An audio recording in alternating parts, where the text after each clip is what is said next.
주님께서 여러분과 함께 또한 사제의 영광과 함께 요한이 전한 거룩한 복음입니다. 주님 영광 받으소서. 그때 예수님께서 유다인들에게 말씀하셨다.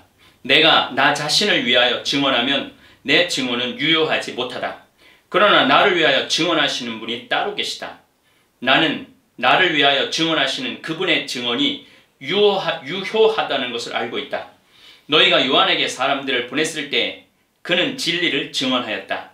나는 사람의 증언을 필요로 하지 않는다. 그런데도 이러한 말을 하는 것은 너희가 구원을 받게 하려는 것이다. 요한은 타오르며 빛을 내는 등불이었다. 너희는 한때 그 빛 속에서 즐거움을 누리려고 하였다. 그러나 나에게는 요한의 증언보다 더 큰 증언이 있다. 아버지께서 나에게 완수하도록 맡기신 일들이다. 그래서 내가 하고 있는 일들이 나를 위하여 증언한다. 아버지께서 나를 보내셨다는 것이다. 그리고 나를 보내신 아버지께서도 나를 위하여 증언해 주셨다. 너희는 그분의 목소리를 들은 적이 한 번도 없고 그분의 모습을 본 적도 없다. 너희는 또 그분의 말씀이 너희 안에 머무르게 하지 않는다. 그분께서 보내신 일을 너희가 믿지 않기 때문이다. 너희는 성경에서 영원한 생명을 찾아 얻겠다는 생각으로 성경을 연구한다. 바로 그 성경이 나를 위하여 증언한다. 그런데도 너희는 나에게 와서 생명을 얻으려고 하지 않는다. 나는 사람들에게서 영광을 받지 않는다. 그리고 나는 너희에게 하느님을 사랑하는 마음이 없다는 것을 안다. 나는 내 아버지의 이름으로 왔다. 그런데도 너희는 나를 받아들이지 않는다. 다른 이가 자기 이름으로 오면 너희는 그를 받아들일 것이다. 자기들끼리 영광을 주고받으면서 한 분이신 하느님에게서 받는 영광은 추구하지 않으니 너희가 어떻게 믿을 수 있겠느냐. 그러나 내가 너희를 아버지께 고소하리라고 생각하지는 마라. 너희를 고소하는 이는 너희가 희망을 걸어온 모세이다.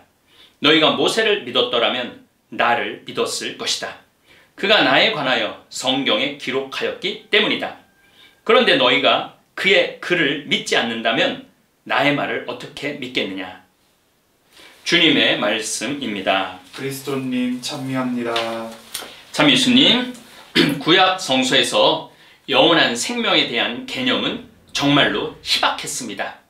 요즘 공부하는 창세기 25장까지 1장부터 25장까지에서도 영원한 생명에 대한 개념은 거의 없습니다. 창세기 12장 1절부터 3절 하나님께서 75살이 된 아브라함을 부르실 때 하신 약속입니다. 내 고향과 친족과 아버지의 집을 떠나 내가 너에게 보여줄 땅으로 가거라. 나는 너를 큰 민족이 되게 하고 너에게 복을 내리며 너의 이름을 떨치게 하겠다. 그리하여 너는 복이 될 것이다. 너에게 축복하는 이들에게는 내가 복을 내리고 너를 저주하는 자에게는 내가 저주를 내리겠다. 여기에도 잠깐 함무라비 법전, 고대 바빌로니아 함무라비 법전 동태복수법이 살짝 끼어들었습니다. 제가 성경 특강 때 눈에는 눈, 이에는 이라는 동태, 똑같은 모양의 복수법, 이 하나를 깨트렸으면 저쪽에도 이 하나를 깨트리는 동태 복수법이 살짝 끼어들었습니다. 이제 아마 성경 특강 때 이 동태 복수법에 대해서 자세하게 설명할 기회가 올 겁니다. 아마 모세 출애굽기에서 다룰 기회가 올 것입니다. 세상의 모든 종족들이 너를 통해 복을 받을 것이다. 여기에 예수님께서 요한복음 5장 24절에 내가 진실로 진실로 너희에게 말한다. 내 말을 듣고 나를 보내신 분을 믿는 이는 영생을 얻고 심판을 받지 않는다. 예수님의 영생, 천국 개념은 너무나도 분명하셨습니다. 부활을 믿지 않고 현재의 축복을 더 중요하게 여기는 유다인들, 특별히 사두가이파에 대해서도 하늘나라에서는 시집가거나 장가드는 일이 없다고 단호하게 말씀하십니다. 요한복음 5장 21절에는 아버지께서 죽은 이들을 일으켜 다시 살리시는 것처럼 아들도 자기가 원하는 이들을 다시 살린다. 구약 성서에서는 아주 드문드문 하늘나라의 초대가 나오지만 예수님처럼 하느님 나라를 주제로 분명하게 선포하시는 분은 없었습니다. 예수님의 가르침 대부분은 하늘나라에 관계된 이야기입니다. 정말 놀라운 가르침이 아닐 수 없습니다. 저하고 한번 사복음 전체는 오늘 시간에 못 훑어보겠죠. 아마 마테오복음만 훑어보겠는데, 제가 기회가 되면은 마르코복음, 루카복음, 요한복음 이렇게 하늘나라에 대한 것을 여러분들하고 함께 이렇게 강론이나 강의를 통해서 한번 살펴보도록 하겠습니다. 마테오복음 진복 8단 마지막 9절, 사람들이 나 때문에 너희를 모욕하고 박해하며 너희를 거슬러 거짓으로 온갖 사악한 말을 하면 너희는 행복하다. 기뻐하고 즐거워해라. 너희가 하늘에서 받을 상이 크다. 이 하늘이라는 이 개념, 이 하느님 나라, 이 하늘이라는 개념, 천국이라는 개념이 예수님에게는 분명하죠. 우리가 하느님 나라를 전하면 하늘에서 받을 상이 크다라고 말씀하십니다. 구약 성서는 80% 이상이 땅의 축복, 자손의 축복, 재산의 축복 이야기입니다. 그런데 신약성서 사복음에서는 거의 80% 이상이 하늘나라에 관련된 말씀을 하십니다. 구약의 질서를 완전히 새로운 질서, 하느님 나라 질서로 확립하고 가신 분이 예수님이십니다. 이 가르침은 너무나 분명하고 단호한 가르침이십니다. 이 세상에서 착하게 살면 하늘나라에서 상을 받을 것이고, 이 세상에서 악하게 살면 영원히 꺼지지 않는 벌받는 곳으로 간다고 가르치십니다. 우리 그리스도인들은 하도 이 거대한 말씀 속에서 살아 하늘나라와 영원한 생명에 대한 깊은 인식이나 개념이 없을 수도 있습니다. 5장 38절, 눈에는 눈, 이는 이로 하고 이르신 말씀을 너희는 들었다. 그러나 나는 너희에게 말한다. 악인에게 맞서지 마라. 오히려 누가 내 오른뺨을 치거든 다른 뺨마저 돌려대어라.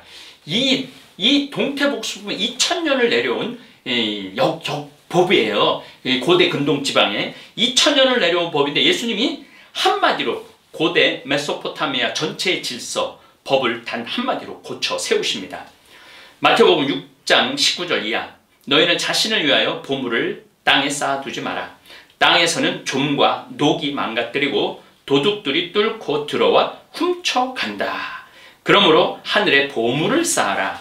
예수님의 이 가르치신 기초는 바로 하늘나라, 천국에 근거를 둡니다. 그러니까 하늘에, 계속 하늘에 보물을 쌓고 하늘나라에 초대될 것이고 하늘에서 기쁠 것이고, 그 천국에 대한 개념을 예수님이 이렇게 말씀하시죠. 마태복음 7장 21절 이하, 나에게 주님 주님 한다고 모두 하늘나라에 들어가는 것이 아니다. 하늘에 계신 내 아버지의 뜻을 실행하는 이라야 들어간다. 그러니까 하늘나라를 누구나 다 들어간다는 게 아니에요. 아버지의 뜻을 실행하는 이래야 하늘에 들어간다는 거죠. 마태복음 13장 가라지의 비유, 겨자씨의 비유, 누룩의 비유는 모두 하늘나라에 관한 비유들입니다. 보물의 비유와 지주 상인의 비유, 또 진주 상인의 비유, 그물의 비유 역시 하늘나라에 관한 비유들입니다. 그래서 지금 신앙을 가지고 있는 분들은 내가 이 세상살이를 마치고 난 뒤 하느님을 만나러 가는 여행에 대해 설레어야 합니다. 우리 어머니가 돌아가셨어. 그럼 우리는 어떤 기대를 갖고 있어야 돼? 하느님 품에 지금 쉬고 있겠지. 우리 아버지가 돌아가셨어. 지금 하느님 품에서, 예수님 품에서 행복하게 시간을 보내겠지. 이런 기도를 해야 되고 이런 생각을 해야 돼요. 죽었다, 떠났다, 슬프다, 외롭다, 불쌍하다, 고통스럽다. 이거는 신앙인의 모습이 아니다라는 것이죠. 고대하고 기대해야 합니다. 평생 예수님의 말씀을 듣고 사시는 분들이 정작 죽음과 마주할 때 두려워하거나 거부하는 일은 신앙생활을 잘못한 이들입니다. 물론 사랑하는 사람과 생이별, 이 세상에서 매듭짓지 못한 일들, 그리고 생명에 대한 본능적 집착이 있긴 하지만 그래도 우리는 죽음이라는 다리를 통해 하느님과 하늘나라로 초대되는 것입니다.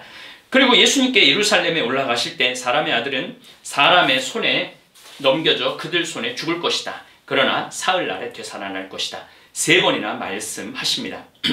예수님께서 이 세상에 오셔서 위대한 질서를 세워놓으셨는데, 일단 선민사상을 지닌 유대인만의 하느님을 없애고 인류의 하느님을 세우십니다. 여자를 가축으로 생각했던 2000년 전 시대에 남녀 평등이라는 질서를 세우시고 일부 일처제를 세우셨습니다. 하느님 나라에는 계급 불평등도 없습니다. 조선시대에 우리 노비들은 말 한 필값에 팔렸던 거죠.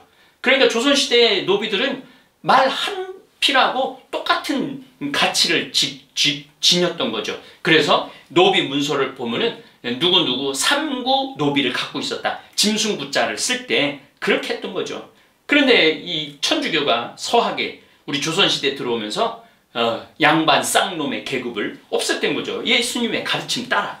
이 세상에서도 예수님께서는 지도급 사람의 축복을 편향하지 않으셨습니다. 우리나라도 교육부 고위 공무원이 어차피 대중들은 개돼지들입니다. 뭐하러 개돼지들에게 신경을 쓰고 그럽니까? 적당히 지저대다가 알아서 조용해질 것입니다. 21세기를 살면서 버젓이 그런 이야기 하는 사람들이 있는데 예수님은 그 어느 누구 하나 소외되거나 무시되는 것을 용납하지 않으셨습니다. 나 환자나 심지어 나자로 거지 역시 하느님 나라에서는 귀한 대접을 받는다고 말씀하십니다. 복음 말씀을 제가 천국을 기반으로 한 예수님의 가르치심은 설명을 드려도 끝이 없을 것입니다. 마테오 25장 열처녀의 비유와 최후의 심판 이야기는 예수님의 가장 확신에 찬 이야기입니다. 내가 진실로 너희에게 말한다. 너희가 이 가장 작은 이들 가운데 한 사람에게 해주지 않은 것이 바로 나에게 해주지 않은 것이다. 이렇게 하여 그들은 영원히 벌받는 곳으로 가고 의인들은 영원한 생명을 누리는 곳으로 갈 것이다. 오늘 복음에서 예수님께서는 당신이 하고 있는 일들이 예수님을 증언하는 일이라고 말씀하십니다. 구약을 완성하시고 계약을 완성하시고 하느님을 증언하고 하느님 나라 천국으로 자신 있게 우리를 초대하는 것 자체가 예수님을 증언하는 것입니다. 성경이 예수님을 증언한다고 말씀하셨는데 이 말씀은 정말 가장 가슴 심쿵한 이야기입니다. 제가 여러 번 강의를 통해 구약성서 이사야 예언자의 메시아 선포와 예수님의 모습은 똑같습니다. 모세가 파스카를 통해 유다인들에게 자유를 주었듯이 예수님의 십자가 희생 제사를 통해 인류에게 자유와 천국을 주신 것입니다. 예수님 삶 자체가 예수님을 증언하고 있다고 말하고 있습니다. 그 통로가 너무나 커서 우리들이 제대로 인식하지 못할 뿐입니다. 지구가 돌아가는 소리가 그렇게 크다고 합니다. 공기 때문에 공기가 소리를 전달해 주긴 하지만 공기가 없기 때문에 그 어마어마한 소리를 못 듣는다고 하는데 우리는 듣지 못합니다. 우리는 호흡할 때 공기가 필요합니다. 그리고 숨을 쉬면서도 산소를 마시면서도 그 산소의 존재를 시시때때로 느끼지 못하고 살고 있습니다. 하느님의 현존 안에서 우리는 살아가는데 하느님의 위대한 존재를 시시각각 느끼지 못하고 있습니다. 하느님의 존재는 우주적이어서 우리가 다 느끼지 못하는 것입니다. 그래서 초대교회 은수자들은 사막에서 고요함 속에서 하느님의 현존을 느끼려고 수도 생활을 했던 것입니다. 우리 다볼사이버 교우들도 하느님의 현존을 느끼기 위해 고요한 시간을 가질 필요가 있습니다. 사실 묵상이나 기도, 관상이 어렵기 때문에 다볼 찬양, 성당, 다시 보기나 제 시간 시청할 때 불을 다 끄고 촛불을 켜고 함께 기도할 때 많은 도움을 받을 수 있을 것입니다. 또 제 성경 강의를 차근히 따라오면 오늘 예수님께서 성경 연구라고 표현을 하세요. 연구. 정말 그 시절에 얼마나 성경을 많이 공부를 했으면 우리 예수님 입에서 성경 연구라는 말이 나옵니다. 우리도 지금 다볼사이버 성경대학에서 여러분들 성경 공부 열심히 하고 있죠. 그걸 잘 따라오면 하느님의 존재를 알 수 있다는 얘기입니다. 제 성경 강의를 차근히 따라오시면 어느새 하느님의 품을 느낄 수 있을 것입니다. 예수님을 증거할 표징은 차고도 넘치지만 우리들이 쓸데없는 일에 너무나 많은 신경을 쓰기 때문에 예수님의 존재를 느끼거나 깨닫지 못할 수 있습니다. 그래도 다볼사이버 교우들은 하느님의 거룩한 영으로 차오르는 모습을 저는 느낄 수 있습니다. 그래서 점점 예수님의 현존을 증거하는 일들이 많이 늘어나고 있습니다. 다음 주 화요일 저녁 8시 사순피정 마지막 3회를 실시할 것입니다. 많은 교우들이 참여하여 십자가의 참 의미를 깨닫게 되길 바라겠습니다. 그래서 사순을 잘 마감하시기를 바라겠습니다. 우리 다볼 교우들은 정말 하느님의 오물은 거룩한 사이버 유튜브 공간입니다. 여러분들 기도 한순간 한순간 또 다볼 교우들 서로를 위하여 기도하는 것들, 서로를 위하여 위로하는 것들이 정말 하느님 나라를 풍요롭게 만드는 것이라고 저는 생각합니다. 그런 한 분 한 분의 그런 아름다운 모습이 모아져서 하느님 나라를 증거하는 유튜브 공간이 되기를 바라겠습니다.